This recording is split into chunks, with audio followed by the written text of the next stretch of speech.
সঞ্জীবা গার্ডেনের septic tank থেকে মরদেহের খণ্ডিত অংশ উদ্ধার। এমপি আনারের বলে ধারণা পুলিশের হবে ফরেনসিক টেস্ট। সাভারের বিতর্কিত উপজেলা চেয়ারম্যান রাজীবের অবৈধ সম্পদের অনুসন্ধানে দুদক তদন্তে কমিটি, তথ্য পেতে বিভিন্ন দফতরে চিঠি। সাবেক আইজিপি বেনজিরকে জিজ্ঞাসাবাদ করবে দুদক, 6 জুন তলব। অপরাধী যেই হোক তদন্তে বাধা নেই জানালেন কাদের। উপকূল জুড়ে কেবল ঘূর্ণিঝড় রিমালের ক্ষত চিহ্ন, খোলা আকাশের নিচে লাখ লাখ মানুষ, দুর্গতদের সহায়তা নির্দেশ প্রধানমন্ত্রীর। এবং 87 উপজেলায় ভোটকাল পাঠানো হয়েছে সরঞ্জাম, স্থগিত 22 উপজেলার বিষয়ে সিদ্ধান্ত পরে জানালো নির্বাচন কমিশন। দর্শক, সংবাদ রাতে দেখছিলেন একেএস টিএমটি বার সংবাদ শিরোনাম। পুরো সংবাদ জুড়ে আপনাদের সাথে থাকবো আমি কানিজ লাবণী। সাভারের বিতর্কিত ও সমালোচিত উপজেলা চেয়ারম্যান মঞ্জুরুল আলম রাজীবের বিপুল অবৈধ সম্পদের সন্ধানে নেমেছে দুর্নীতি দমন কমিশন, দুদক।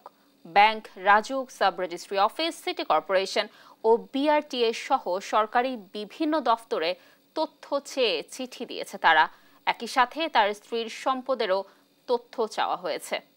মহিউদ্দিন আহমেদের সহযোগিতায় মাজহারুল ইসলামের রিপোর্ট। রাজধানীর অদূরে সাভারের উপজেলা চেয়ারম্যান মঞ্জুরুল আলম রাজীব দুর্নীতি, অনিয়ম ও ক্ষমতার অপব্যবহার করে গড়েছেন সম্পদের পাহাড়। স্থানীয় ছাত্রনেতা থেকে রাজনীতির ছত্রছায়ায় অর্জিত সম্পত্তির মধ্যে রয়েছে রাজমহল, রাজপ্যালেস, অর্ধশতাধিক বাড়ি, ফ্ল্যাট, 100 একরের বেশি সম্পত্তি। দাপট আর ত্রাসে সাভারের অঘোষিত সম্রাট এ রাজীব। সম্প্রতি এ উপজেলা চেয়ারম্যানের অবৈধ সম্পত্তি নিয়ে ধারাবাহিক সংবাদ প্রকাশ করে দেশ টেলিভিশন। অবশেষে রাজীবের এসব অবৈধ সম্পদের অনুসন্ধানে 3 সদস্য বিশিষ্ট কমিটি গঠন করেছে দুর্নীতি দমন কমিশন, দুদক। রাজীবের ব্যাংক লেনদেনের তথ্য চেয়ে 62টি তফসিলি ব্যাংকে চিঠি দিয়েছেন দুদকের তদন্ত কর্মকর্তারা। রাজুকের আওতাধীন এলাকায় রাজীব ও তার স্ত্রীর নামে কোনো ফ্ল্যাট ও প্লট আছে কিনা তা জানতে চেয়ে চিঠি দেওয়া হয়েছে রাজুককে। একই সাথে রাজধানীর আশেপাশের এলাকায় তার কোনো জমি আছে কিনা এবং তার কত সংখ্যক গাড়ি আছে সেগুলো জানতেও চিঠি দেওয়া হয়েছে সাব রেজিস্ট্রি অফিস এবং বিআরটিএ কার্যালয়ে। জনপ্রতিনিধিদের এমন অবৈধ সম্পত্তি অর্জনে হতাশা ব্যক্ত করে টিআইবির নির্বাহী পরিচালক বলছেন, দুর্নীতিবাদ জনপ্রতিনিধিরা সমাজের বিস্ফোরক। জনপ্রতিনিধিত্বের অবস্থান এবং তার মাধ্যমে ঊর্ধ্বতন পর্যায়ে রাজনৈতিকভাবে প্রভাবশালী ব্যক্তির সাথে যোগ সাজসের মাধ্যমে বা তার সহায়তায়, পৃষ্ঠপোষকতায় যদি অবৈধ বা বৈধের সাথে অসামঞ্জস্যপূর্ণ সম্পদের মালিকানা অর্জন করা হয়ে থাকে তাকে বিচারে আনতে হবে, সেটা যেই হোক না কেন। রাজীব বেনামে যে সম্পদ গড়েছেন তাতে অন্য কারো সংশ্লিষ্টতা থাকলে তদন্তে তাদের নামও উঠে আসবে বলে জানিয়েছেন দুদক। মাজহারুল ইসলাম, দেশ টিভি, ঢাকা। পুলিশের সাবেক মহাপরিদর্শক বেনজির আহমেদকে জিজ্ঞাসাবাদ করবে দুর্নীতি দমন কমিশন, দুদক। একই সঙ্গে তার স্ত্রী ও সন্তানদেরও তলব করা হয়েছে। আগামী 6 জুন বেনজির আহমেদকে এবং 9 জুন তার স্ত্রী সন্তানদের হাজির হতে নোটিশ দেওয়া হয়েছে। এর আগে দুদকের আবেদনের প্রেক্ষিতে সাবেক আইজিবির স্থাবর অস্থাবর সম্পদ বাজেয়াপ্তের নির্দেশ দেন আদালত। জুবাইর রাজিন জানাচ্ছেন বিস্তারিত। সম্প্রতি সাবেক আইজিপি বেনজির আহমেদের অবৈধ সম্পদ নিয়ে গণমাধ্যমে একাধিক সংবাদ প্রকাশ ও প্রচার করা হয়। বেনজিরের বিপুল সম্পদের মধ্যে রয়েছে গোপালগঞ্জের শাহপুর ইউনিয়নে সাভানা ইকো রিসোর্ট নামের এক অভিজাত ও দৃষ্টিনন্দন পর্যটন কেন্দ্র। এছাড়া তার স্ত্রী ও 2 মেয়ের নামে দেশের বিভিন্ন এলাকায় অন্তত 6টি কোম্পানির খোঁজ মিলেছে। 5 প্রতিষ্ঠানে বিনিয়োগের পরিমাণ 500 কোটি টাকার বেশি। গেল বৃহস্পতিবার দুর্নীতি দমন কমিশন দুদকের প্রতিবেদনে উল্লেখ করা হয়, বেনজির আহমেদের বিরুদ্ধে অভিযোগ তিনি ক্ষমতার অপব্যবহার করে দেশে বিদেশে নামে বেনামে শত শত কোটি টাকার সম্পদ গড়েছেন। এসব সম্পত্তি স্থানান্তর, বিক্রি ও বিদেশে পাচারের চেষ্টা করেছেন তিনি। এ অবস্থায় রাষ্ট্রের ক্ষতি আশঙ্কা করে তার সব সম্পত্তি ক্রোকের আবেদন করেন দুদক কর্মকর্তা। আদালত এরই প্রেক্ষিতে মানি লন্ডারিং আইন ও দুর্নীতি দমন কমিশন বিধির আলোকে সাবেক এ আইজিপির সব সম্পত্তি ক্রোকের নির্দেশ দেন। এবার সাবেক এই আইজিপিকে তলব করল দুর্নীতি দমন কমিশন।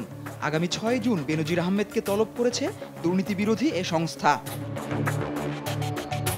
একই সাথে 9 জুন তলব করা হয়েছে বেনজির আহমেদের স্ত্রী ও সন্তানদের। জুবাইর রাজিন, দেশ টিভি, ঢাকা। বেনজির কিংবা আজিজ কাউকে নিয়ে সরকার অস্বস্তিতে নেই বলে জানিয়েছেন আওয়ামী লীগ সাধারণ সম্পাদক ওবায়দুল কাদের। তিনি বলেন, অপরাধী যেই হোক তার বিরুদ্ধে তদন্ত করতে দুদকের কোনো বাধা নেই। দুপুরে ধানমন্ডিতে আওয়ামী লীগ সভাপতির রাজনৈতিক কার্যালয়ে এসব কথা বলেন তিনি জানান, ঘূর্ণিঝড় রিমালে ক্ষতিগ্রস্ত এলাকা পরিদর্শনে আগামী বৃহস্পতিবার পটুয়াখালী যাবেন প্রধানমন্ত্রী শেখ হাসিনা। ফজল আদিত্যের রিপোর্ট। সমসাময়িক বিষয় নিয়ে মঙ্গলবার দুপুরে আওয়ামী লীগ সভাপতির রাজনৈতিক কার্যালয়ে সংবাদ সম্মেলন করেন সাধারণ সম্পাদক ওবায়দুল কাদের। উপস্থিত ছিলেন আওয়ামী লীগের নেতৃবৃন্দরা। এই সময় উঠে আসে সাবেক আইজিপি বেনজির আহমেদ ও সাবেক সেনাপ্রধান জেনারেল আজিজ আহমেদ প্রসঙ্গ। ওবায়দুল কাদের জানান, দুর্নীতির ব্যাপারে জিরো টলারেন্স শেখ হাসিনা সরকারের।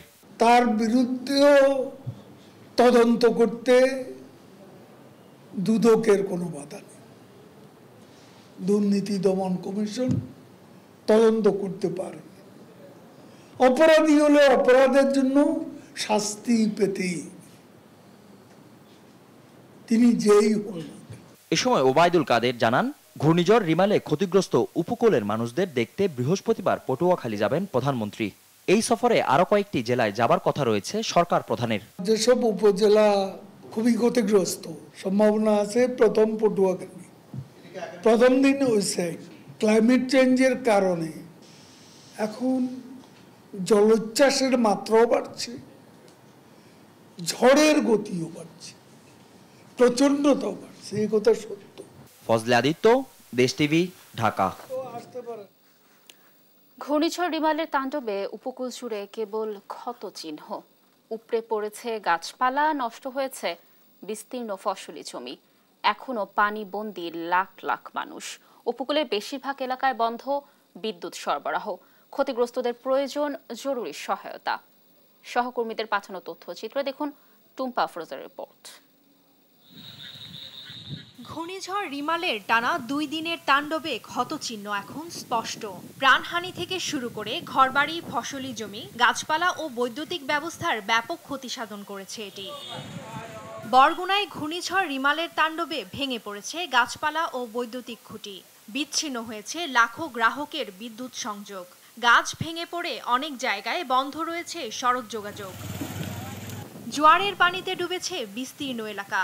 আগাম প্রস্তুতির কারণে প্রাণহানি না হলেও জলোচ্ছ্বাসে ভেসে গেছে গবাদি পশু, মাছের ঘের ও ফসলি ক্ষেত। বাড়িঘর ও জনপদ ভাসছে নোনা পানিতে। টানা 2 দিনের তাণ্ডবে ক্ষতবিক্ষত ভোলার বিস্তীর্ণ উপকূল। অনেকেই আশ্রয় নিয়েছেন খোলা আকাশের নিচে, কেউ বা ভাঙা ঘরে কষ্টে দিন কাটাচ্ছেন। আমার ঘরের টিন সব পুরো নিয়ে গেছে। এখন আমি আমার ছেলের সন্তান নিয়ে খুব কষ্টে আছি। ঘরে থাকতে অনেক কষ্ট হচ্ছে। বাচ্চা কাচ্চা নিয়ে আমরা সাইকেল সেন্টারে ছিলাম, খাওয়া দাওয়া করতে পারিনি। ভোলায় ঝড়ে 2000-এর বেশি ঘর সম্পূর্ণভাবে ও 5000-এর বেশি ঘর আংশিক ক্ষতি হয়েছে। এছাড়া ক্ষতিগ্রস্ত হয়েছে 17,000 হেক্টর জমির ফসল। ক্ষতিগ্রস্ত ও নিহতের পরিবারকে সহায়তার আশ্বাস দিয়েছে জেলা প্রশাসক। আশা করছি যে মন্ত্রণালয়ের এই সহযোগিতা আমাদের ভোলা জেলার অনুকূলে আসবে এবং মানুষদেরকে এই ঘূর্ণিঝড়ের যে ক্ষতিকর বিষয় সেটি থেকে তাদেরকে পুনর্গঠিত করার সুযোগ সৃষ্টি হবে। এদিকে ঘূর্ণিঝড় রিমালের আঘাতে একেবারে বিধ্বস্ত হয়েছে উপকূলীয় জেলা পটুয়াখালী। জোয়ারের পানিতে পানিবন্দী হয়ে পড়েছে হাজার হাজার মানুষ। ঘূর্ণিঝড়ের আঘাতে ভেঙে পড়েছে সমুদ্র ঘেঁষা আরেক জেলা বাগেরহাটের সড়ক যোগাযোগ। বিধ্বস্ত হয়েছে ঘরবাড়ি। পিরোজপুরের ভান্ডারিয়ায় সোমবার রাতে রিমেলের আঘাতে গাছ চাপায় এক বৃদ্ধ দম্পতির প্রাণ গেছে। একই এলাকায় পানিতে ডুবে মৃত্যু হয়েছে আরও এক শিশুর। আপাতত বড় সড়কগুলোর যোগাযোগ ব্যবস্থা করা সম্ভব হয়েছে। আমাদের ইলেকট্রিক তারের উপর গাছ ভেঙে পড়ায় আমাদের বিদ্যুৎ সংযোগে আরো সময় লাগবে। ঘূর্ণিঝড় রিমাল প্রথম আঘাত হানে সুন্দরবন কোলঘেঁষা জেলা সাতক্ষীরায়। বাঁধ ভেঙে ভেসে গেছে ঘেরের মাছ, ভেঙে পড়েছে কাঁচা বাড়ি ঘর ও গাছপালা। তবে প্রশাসনের কর্মকর্তারা বলছেন ক্ষয়ক্ষতির সঠিক হিসাব পেতে আরও কিছুটা সময় লাগতে পারে। এদিকে নরসিংদীর ছগরিয়াপাড়ায় ঝড়ের তোড়ে ইটের স্ট্যাক ধসে পড়ে মৃত্যু হয়েছে এক দম্পতির। সেই সঙ্গে টানা ঝড় বৃষ্টিতে রাজধানীর পাশের জেলা নারায়ণগঞ্জে সৃষ্টি হয় জলাবদ্ধতা। ঘরবাড়ি, গাছপালা উপড়ে পড়া সহ বিদ্যুতের খুঁটি উপড়ে পড়ে বিদ্যুৎ বিচ্ছিন্ন অনেক এলাকা। খাগড়াছড়ির আলুটিলায় সোমবার সন্ধ্যা থেকে ভারী বৃষ্টিপাতে সড়কে গাছ ও বৈদ্যুতিক খুঁটি উপড়ে পড়লে গাছ কাটার সময় বিদ্যুৎস্পৃষ্ট হয়ে এক ফায়ার সার্ভিস কর্মীর মৃত্যু হয়েছে। এছাড়া জেলা সদর সহ বেশ কয়েকটি এলাকা প্লাবিত হয়েছে। চেঙ্গি নদী ও মাইনী নদীতে বিপদসীমার কাছাকাছি দিয়ে পানি প্রবাহিত হচ্ছে। এদিকে বান্দরবানে ভারী বৃষ্টিপাতে রুমা থানচি সড়কের ৫ কিলোমিটার এলাকায় বেইলি ব্রিজ ধসে জেলা শহরের সাথে ভারী যান চলাচল বন্ধ রয়েছে। একই সাথে সোমবার দুপুর থেকেই বিদ্যুৎ বিচ্ছিন্ন রয়েছে জেলা সদর, থানচি, রুমা ও নাইক্ষ্যংছড়ি উপজেলা। টুম্পা আফরোজ, নিউজ ডেস্ক, দেশ টিভি। দর্শক, সংবাদ রাতে আরো থাকছে। প্রাথমিকের 50,000 শিক্ষক নিয়োগ কার্যক্রম স্থগিত। সরকারি নিয়োগ পদ্ধতিতে বড় পরিবর্তন আসছে, জানালেন জনপ্রশাসন মন্ত্রী। ঘূর্ণিঝড় রিমালে ক্ষতিগ্রস্তদের পাশে দাঁড়াতে সরকারি কর্মকর্তাদের নির্দেশ দিয়েছেন প্রধানমন্ত্রী শেখ হাসিনা। বর্ষার আগে ক্ষতিগ্রস্ত বাঁধ মেরামতে নির্দেশ দিয়েছেন তিনি। সরকার প্রধান আরও বলেছেন, ঋণ নিয়ে রোহিঙ্গাদের জন্য ব্যয় করবে না সরকার। জান্নাতুল মোহনার রিপোর্ট। ঘূর্ণিঝড় রিমালে বিধ্বস্ত উপকূল, মাথা গোঁজার ঠাঁই হারিয়েছেন লাখ লাখ মানুষ। ক্ষতি হয়েছে উপকূল এলাকার বেড়িবাঁধের, এখনো বিদ্যুৎ বিচ্ছিন্ন কোটি কোটি মানুষ। মঙ্গলবার রাজধানীর শেরেবাংলা নগরের এনইসি সম্মেলন কক্ষে অনুষ্ঠিত জাতীয় অর্থনৈতিক পরিষদের নির্বাহী কমিটি একনেক সভায় উঠে আসে রিমাল। সভার চেয়ারপারসন প্রধানমন্ত্রী শেখ হাসিনা ঘূর্ণিঝড় দুর্গতদের পাশে দাঁড়াতে নির্দেশ দিয়েছেন সরকারি কর্মকর্তাদের। পাশাপাশি যেসব বাঁধ ক্ষতিগ্রস্ত হয়েছে সেগুলো দ্রুত সংস্কারেরও নির্দেশ দেন। সভা শেষে সংবাদ সম্মেলনে এ নির্দেশনার কথা জানান পরিকল্পনা মন্ত্রী। প্রধানমন্ত্রী পানির জন্য বললেন পানির ব্যবস্থা করতে, যাতে পীড়া না দেখা দেয়, এটা হলো বড় প্রয়োজনীয়তা। আর একটা লং টার্ম সিদ্ধান্ত প্রধানমন্ত্রী দিলেন যে বাঁধগুলি আছে, নদীর পাড়ে যে বাঁধ আছে অনেকগুলো বাঁধ, সেই বাঁধগুলো অনেক ড্যামেজ হয়ে গেছে। তিনি আদেশ দেন যে দ্রুত সম্ভব এগুলো সংস্কার করে কার্যকরী করতে হবে। বর্ষা আসছে, আরও খুব কষ্ট বাড়বে মানুষের। বিশ্বব্যাংকের ঋণের উপর ভর করে রোহিঙ্গাদের কারণে স্থানীয়দের ক্ষয়ক্ষতি ও উন্নয়নের জন্য গুচ্ছ প্রকল্প অনুমোদন দেয়া হয়েছে একনেক সভায়। তবে সরকার প্রধানের নির্দেশনা, ঋণের অর্থ ব্যয় করা হবে না রোহিঙ্গাদের জন্য। আমরা কোনো ঋণ নিয়ে, মাননীয় প্রধানমন্ত্রী নির্দেশনা দিয়েছেন, কোনো ঋণের টাকা নিয়ে আমরা রোহিঙ্গাদের মিয়ানমারের বাস্তুচ্যুত নাগরিকদের আমরা কোনো ধরনের সাহায্য করতে পারবো না, কারণ এই ঋণের দায় আমাদেরকে শোধ করতে হবে। সুতরাং ওদের অন্য দেশের নাগরিকদের জন্য যদি দিতে হয়, যদি করতে হয়, সেটা ওয়ার্ল্ড ব্যাংক তাদের ফান্ডিং মেকানিজম চেঞ্জ করতে হবে, এবং সেই কারণেই তারা ফান্ডিং মেকানিজম চেঞ্জ করেছে এবং সেটা তারা অনুদান হিসেবে আসছে। আর ঋণ যেটা আমাদের সাথে দিয়েছে সেটাও খুবই নন কনসেশনাল লোন এবং সেটার ইন্টারেস্ট রেট খুব কম।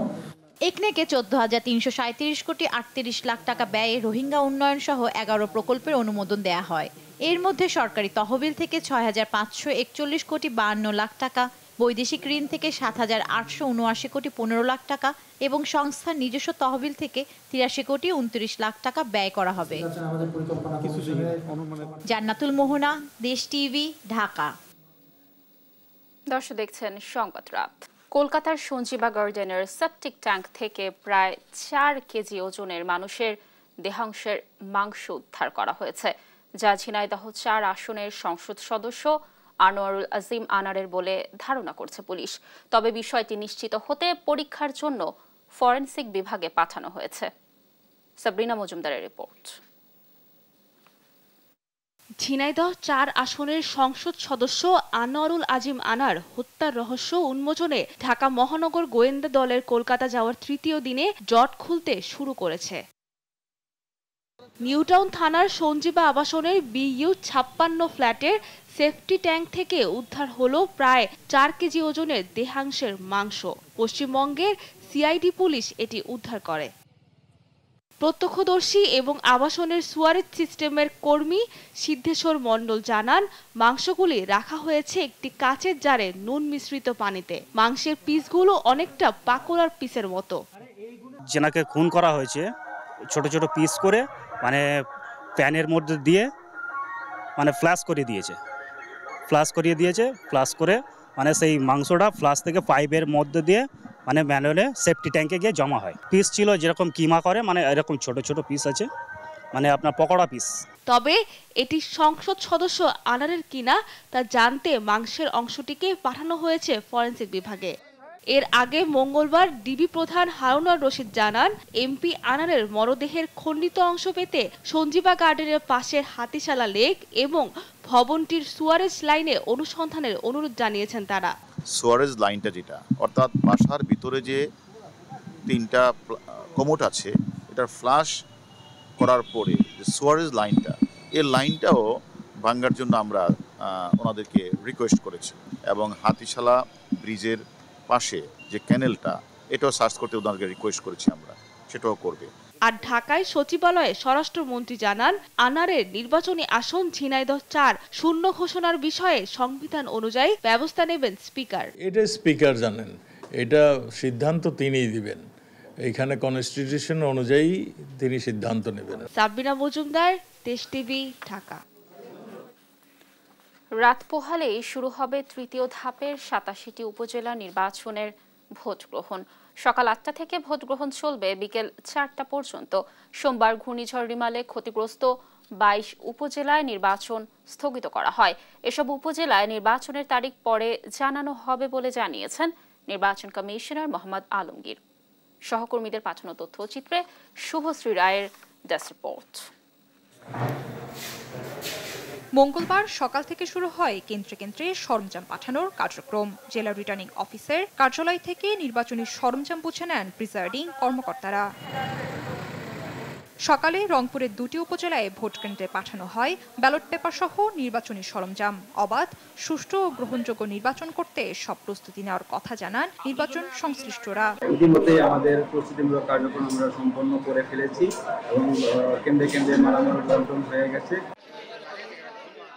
দুপুর থেকে ময়মনসিংহের ফুলবাড়িয়া, ত্রিশাল ও ঈশ্বরগঞ্জ উপজেলায় শুরু হয় নির্বাচনী সরঞ্জাম বিতরণ। পরে কেন্দ্রে কেন্দ্রে পুলিশি নিরাপত্তায় এসব সামগ্রী পৌঁছে দেওয়া হয়। বগুড়া সদরের 146টি কেন্দ্র সহ 332টি কেন্দ্রে পাঠানো হয়েছে নির্বাচনী সরঞ্জাম। নির্বাচনকে সুষ্ঠু করতে সার্বিক প্রস্তুতি সম্পন্ন করা হয়েছে বলে জানান কর্মকর্তারা। বগুড়া সদর উপজেলার নির্বাচনের যে সার্বিক আইন শৃঙ্খলা পরিস্থিতি, এটি এখনো পর্যন্ত ভালো রয়েছে এবং আমরা 4 প্লাটুন বিজিবি পেয়েছি। দুপুরে লক্ষ্মীপুর সদর উপজেলা কার্যালয় থেকে কেন্দ্রে কেন্দ্রে পাঠানো হয়েছে নির্বাচনী মালামাল। সে সাথে মানিকগঞ্জ সদর এবং সাটুরিয়া উপজেলার 176টি ভোট কেন্দ্রে ইভিএম সহ অন্যান্য সরঞ্জাম বিতরণ করা হয়। এছাড়া কুমিল্লা, শরীয়তপুর, ফেনী, রাঙ্গামাটি সহ অন্যান্য উপজেলায় ভোটের সরঞ্জাম পাঠানো হয়েছে। তৃতীয় ধাপে ফেনী সদর, দাগনভূঞা ও সোনাগাজী উপজেলায় হবে ভোট গ্রহণ। কেন্দ্রে কেন্দ্রে পৌঁছে দেওয়া হয় ভোটের সামগ্রী। ভোট সুষ্ঠু করতে সকল প্রস্তুতি নেওয়া হয়েছে বলে জানিয়েছেন ইসি আলমগীর। আমরা কোনো ধাপে আশা করি না যে কোনো সংশোধন হবে, কারণ আমরা সবসময় চাই, যেহেতু আইন শৃঙ্খলা বাহিনী খুব কঠোর অবস্থানে আছে, নির্বাচনের যারা পরিচালনার দায়িত্বে আছেন তারা কঠোর অবস্থানে আছে, কমিশন কঠোর অবস্থানে আছে। তবে ঘূর্ণিঝড় রিমালের কারণে স্থগিত 19 উপজেলার ভোট কবে হবে সে সিদ্ধান্ত পরে জানানো হবে বলেও জানান নির্বাচন কমিশনার। যেগুলো বন্ধ আছে এগুলোর ডেট কবে হয় এখনো আমরা আলোচনা করে ঠিক করিনি, কারণ এটা ডিপেন্ড করবে আবহাওয়া কেমন থাকে, এক স্থানীয় ভাবে কবে করা যায় সেই স্থানীয় প্রশাসনের একটা প্রস্তুতির ব্যাপার আছে, 3 নম্বর সামনে ঈদ আছে, কোরবানি ঈদ, এই সমস্ত বিষয় বিবেচনা করে, এবং যেহেতু আমাদের চতুর্থ ধাপে আরেকটা নির্বাচন আছে, তো চতুর্থ ধাপ যেহেতু 5 তারিখে নির্বাচন, এরপরেই বোঝা যাবে আসলে কবে করা যাবে। তৃতীয় ধাপের এই নির্বাচনে কোথাও ব্যালট, আবার কোথাও ইভিএম এ ভোট অনুষ্ঠিত হবে। সকাল 8টা থেকে বিকেল 4টা পর্যন্ত চলবে ভোট গ্রহণ। শুভশ্রী রায়, নিউজ ডেস্ক, দেশ টিভি। চাঁদা না দেয়ায় বঙ্গবন্ধু ও 4 নেতার মুরাল নির্মাণ বন্ধ করে দেওয়ার ঘটনায় জড়িতদের বিরুদ্ধে কেন ব্যবস্থা নেয়ার নির্দেশ দেয়া হবে না তা জানতে চেয়ে স্বপ্রণোদিত রুল জারি করেছে হাইকোর্ট। বিচারপতি মোহাম্মদ সেলিম ও বিচারপতি শাহেদ নুরুদ্দিনের হাইকোর্ট বেঞ্চ এ রুল জারি করেন। একই সাথে আগামী 7 দিনের মধ্যে দুষ্কৃতিকারীদের বিরুদ্ধে কি কি ব্যবস্থা নেওয়া হয়েছে সে বিষয়ে আদালতকে জানাতে নির্দেশ দেন আদালত। চাঁদা না দেয়ায় রাজশাহী পানি উন্নয়ন বোর্ডের নির্মাণাধীন বঙ্গবন্ধু ও জাতীয় 4 নেতার মুরাল নির্মাণ কাজ বন্ধ করে দেয় সন্ত্রাসীরা। তাদের ভয়ে ঠিকাদার কাজ করতে পারছেন না। পত্রিকায় এমন সংবাদ দেখে আদালত এ আদেশ দেন। স্বপ্রণোদিত হয়ে একটি রুল জারি করেছেন যে জাতির জনক বঙ্গবন্ধু শেখ মুজিবুর রহমান এবং অন্য 4 জাতীয় নেতার মুরাল নির্মাণে যে সকল সন্ত্রাসীগণ বাধা দিয়েছে, এই সকল অপরাধীদের বিরুদ্ধে কেন আইনানুগ ব্যবস্থা গ্রহণ করে উপযুক্ত শাস্তি প্রদান করা হবে না, এই মর্মে স্বপ্রণোদিত রুল জারি করেছেন এবং এত্র সঙ্গে 7 দিনের মধ্যে তাদের বিরুদ্ধে আইনানুগ ব্যবস্থা গ্রহণ করে মহামান্য হাইকোর্ট বিভাগের এই সংশ্লিষ্ট বেঞ্চে প্রতিবেদন দাখিল করার জন্য নির্দেশ দিয়েছে। দর্শক, সংবাদ রাতে আরো থাকছে। অ্যামাজন, বোয়িং এর মতো বড় বড় মার্কিন কোম্পানি বাংলাদেশে আসতে চায়, জানালেন বাণিজ্য প্রতিমন্ত্রী। বাজার সম্প্রসারণের আশা।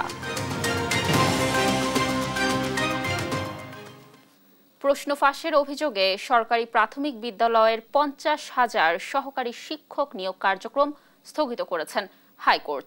আদেশে 3য় ধাপে ঢাকা ও চট্টগ্রাম বিভাগের সরকারি প্রাথমিক বিদ্যালয়ের সহকারী শিক্ষক নিয়োগের মৌখিক পরীক্ষা সহ নিয়োগের কার্যক্রম 6 মাসের জন্য স্থগিত করা হয়।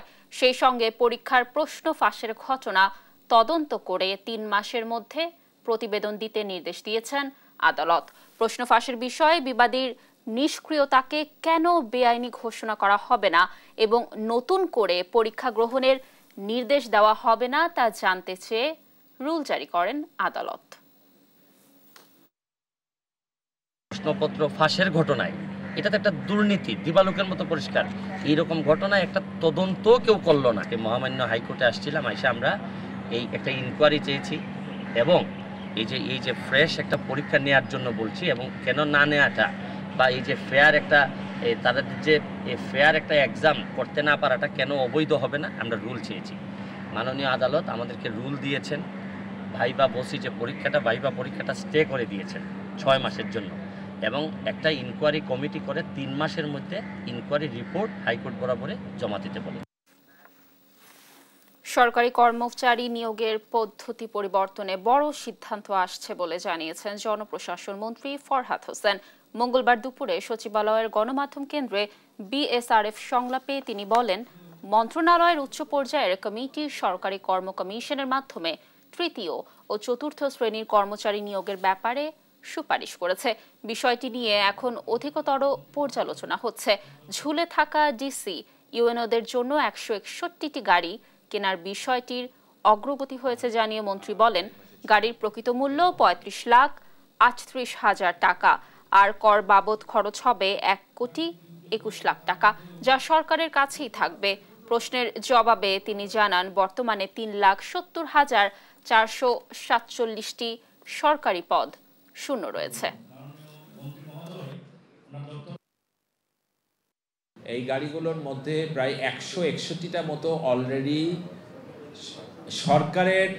সরকারি যে মালিকাধীন যে প্রতিষ্ঠান প্রগতি ইন্ডাস্ট্রিজ লিমিটেড, এই প্রগতি ইন্ডাস্ট্রিজ লিমিটেডের কাছে কিন্তু অলরেডি 161টি গাড়ি তৈরি করার সরঞ্জাম রয়ে গেছে, তাদের এটা আমদানি করাই আছে। এই গাড়িটার দাম কিন্তু মূলত 35,38,000 টাকা, 35,38,000 টাকা। আর 1,10,00,000 টাকা এখানে ট্যাক্স, গভর্নমেন্টের ট্যাক্স, অর্থাৎ এনবিআর বা আপনার অর্থ মন্ত্রণালয় টাকাটা পেয়ে যাচ্ছে। দেশে কর্মক্ষেত্রে কতজন বৈধ ও অবৈধ বিদেশি শ্রমিক নিয়োজিত আছে তার তালিকা করে প্রতিবেদন আকারে দাখিলের নির্দেশ দিয়েছেন হাইকোর্ট। বিচারপতি মোস্তফা জামান ইসলাম ও বিচারপতি এস.এম. মাসুদ হোসেন দোলনের হাইকোর্ট বেঞ্চ এ আদেশ দেন। আইজিপিকে এই নির্দেশনা বাস্তবায়ন করতে বলা হয়েছে। মঙ্গলবার আদালতে রিটের পক্ষে শুনানি করেন ব্যারিস্টার সারোয়ার হোসেন। রাষ্ট্রপক্ষে শুনানি করেন ডেপুটি অ্যাটর্নি জেনারেল তুষার কান্তি রায়। দেশের কর্মক্ষেত্রে কতজন বৈধ ও অবৈধ বিদেশি শ্রমিক কাজ করছেন তা তদন্তের নির্দেশনা চেয়ে হাইকোর্টে দায়ের করা রিটের পরিপ্রেক্ষিতে এই আদেশ দেন আদালত। বিদেশিরা এখানে আমাদের জব মার্কেট দখল করে আছে, এইটা একটা স্বাধীন দেশে হতে পারে না। সেইটি মাননীয় আদালত সেটা অত্যন্ত আগ্রহের সাথে নিয়েছেন এবং তারা এই আদেশ দিয়েছে। একটা তদন্ত হবে, তদন্তের মাধ্যমে বের হবে টোটাল বাংলাদেশে কত অবৈধ বিদেশি কর্মক্ষেত্রে নিয়োগ আছে। আনফর্চুনেটলি বাংলাদেশে কোনো সংস্থার কাছে সঠিক ডাটা নাই, কত অবৈধ বিদেশি আমাদের জব মার্কেট দখল করেছে। দর্শক দেখছেন সংবাদ রাত। আগামী বাজেটে পুঁজিবাজারে বিনিয়োগকারীদের লভ্যাংশের প্রথম 50,000 টাকার উপর উৎসে কর মওকুফের আহ্বান জানিয়েছেন ঢাকা স্টক এক্সচেঞ্জের চেয়ারম্যান অধ্যাপক ডক্টর হাফিজ মোহাম্মদ হাসান বাবু। মঙ্গলবার ঢাকা ক্লাবে আয়োজিত প্রাক বাজেট সংবাদ সম্মেলনে এই আহ্বান জানান তিনি জানান, শেয়ার লেনদেনের ওপর ব্রোকারেজ হাউসগুলোর উৎসে কর 0.05% থেকে কমিয়ে 0.02% করা প্রয়োজন। আর পুঁজিবাজারে তালিকাভুক্ত ও অতালিকাভুক্ত কোম্পানির কর হারের ব্যবধান 10 থেকে 12.5% করতে হবে।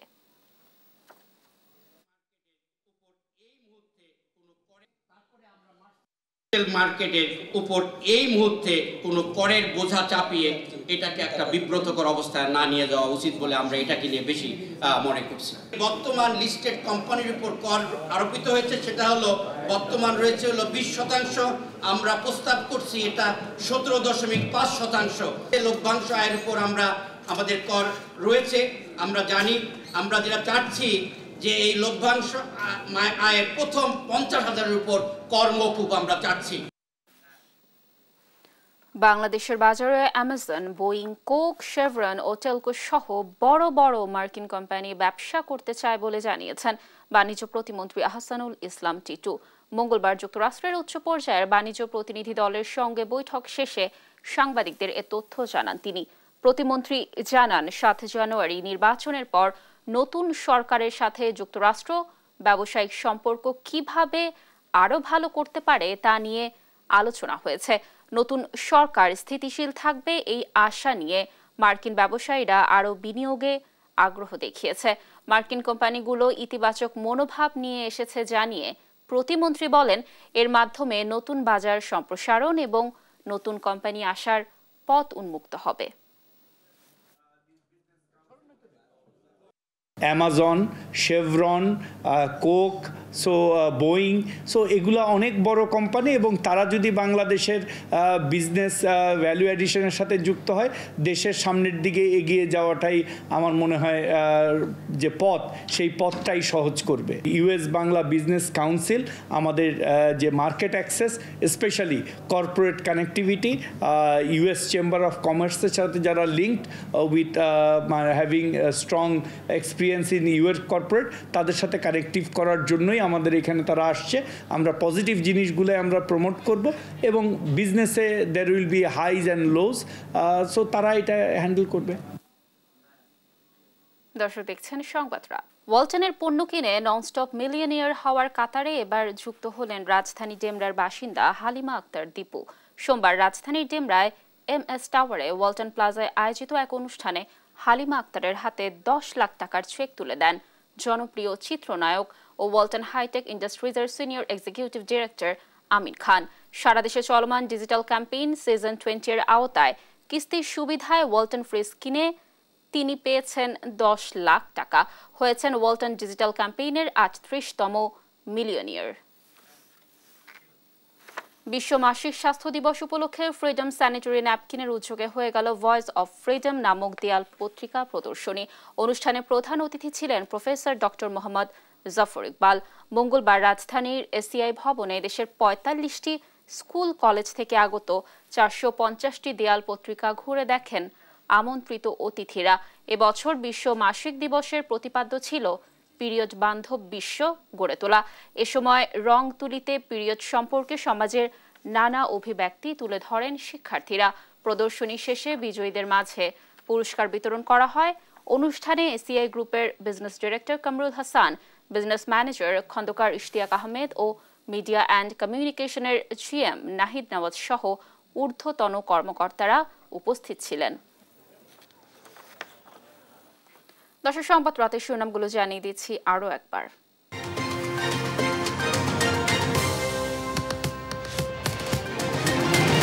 সঞ্জীবা গার্ডেনের সেপটিক ট্যাঙ্ক থেকে মরদেহের খণ্ডিত অংশ উদ্ধার। MP আনারের বলে ধারণা পুলিশের হবে ফরেনসিক টেস্ট। সাভারের বিতর্কিত উপজেলা চেয়ারম্যান রাজীবের অবৈধ সম্পদের অনুসন্ধানে দুদক, তদন্তে কমিটি, তথ্য পেতে বিভিন্ন দপ্তরে চিঠি। সাবেক আইজিবি বেনজিরকে জিজ্ঞাসাবাদ করবে দুদক, 6 জুন তলব। অপরাধী যেই হোক তদন্তে বাধা নেই জানালেন কাদের। উপকূল জুড়ে কেবল ঘূর্ণিঝড় রিমালের ক্ষত চিহ্ন, খোলা আকাশের নিচে লাখ লাখ মানুষ, দুর্গতদের সহায়তার নির্দেশ প্রধানমন্ত্রীর। এবং 87 উপজেলায় ভোটকাল পাঠানো হয়েছে সরঞ্জাম, স্থগিত 22 উপজেলার বিষয়ে সিদ্ধান্ত পরে জানালো নির্বাচন কমিশন। দর্শক, এই ছিল এখনকার সংবাদ রাত। পরে বুলেটিন দেখার আমন্ত্রণ রইল। এছাড়া দেশ টিভির সর্বশেষ সব খবর পেতে ভিজিট করুন www.desh.tv। ফেসবুকে আমাদের সঙ্গে যুক্ত থাকুন দেশ টিভি অথবা দেশ টেলিভিশন পেজে। সর্বশেষ সব ভিডিও পেতে ইউটিউবে আমাদের হ্যান্ডেল @দেশ টেলিভিশন অথবা @দেশ টিভি নিউজ থেকে সার্চ করুন। ধন্যবাদ সবাইকে।